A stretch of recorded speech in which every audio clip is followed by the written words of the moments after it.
நடிகை அஞ்சலி 2007 ரிலீஸ் ஆன கற்றது தமிழ் இந்த படத்து மூலிமா தமிழ் சினிமாவுக்கு ஹீரோயினா என்றாகிறாங்க. அதை தொடர்ந்து தமிழ், தெலுங்கு, மலையாளம் நிறைய லாங்குவேஜில் நிறைய படங்கள் நடிச்சுட்டு வந்துட்டு இருக்காங்க. இவங்களோட சினிமா கதையிலே ஒன் ஆஃப் த பெஸ்ட் படமாக அமைஞ்ச படம் என்ன அப்படின்னு கேட்டிங்கன்னா, அது 2010 ரிலீஸ் ஆன அங்காடி திரு தான். இந்த படத்தில் நடிச்சிருந்த எல்லா நடிகர்களுக்குமே ஒரு நல்ல பேர் கிடைச்சிருந்துச்சு இந்த படம் ரிலீஸ் ஆன அந்த டயத்தில். குறிப்பாக சொல்ல போனால் அஞ்சலி அவர்கள் இந்த படத்தில் வெளிக்காட்டின நடிப்பு ஆடியன்ஸ் பற்றியில் ஒரு நல்ல வரவேற்பை கொடுத்துருந்துச்சு.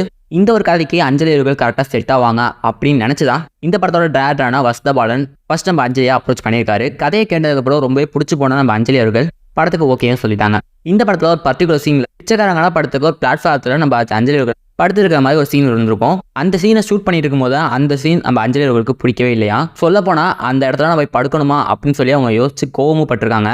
எப்படியோ அஞ்சலி அவர்களை கன்வின்ஸ் பண்ணி அந்த ஷார்ட்டை எடுத்து முடிச்சிட்டாங்க. இருந்தாலும் ஒரு கோவத்தோடு இருந்த அஞ்சலி அவர்கள் அந்த படத்தை ரிலீஸ் ஆனதுக்கப்புறம் பார்க்கும்போது தான் அந்த ஒரு சீன் இந்த படத்துக்கு எந்த அளவுக்கு ஒரு தேவையான சீனாக இருந்திருக்கு, ஆடியன்ஸ் அந்த ஒரு பர்டிகுலர் சீனுக்கு எந்த அளவுக்கு ரெஸ்பான்ஸை கொடுத்துருக்காங்க அப்படின்னு பார்த்ததுக்கு அப்புறம் தான் டேரக்டர்ஸ் பண்ணுறது கரெக்டு தான் அப்படிங்கிறத அவங்களே புரிஞ்சிருக்காங்க. இந்த ஒரு வீடியோ பற்றி நீங்கள் என்ன நினைக்கிறீங்க அப்படிங்கிறத மறக்காமல் கீழே கமெண்ட் பாக்ஸில் போட்டு விட்டுருங்க. இது மாதிரி நிறைய வீடியோஸ் பார்க்க நம்ம சேனலை சப்ஸ்கிரைப் பண்ணி வச்சுங்க.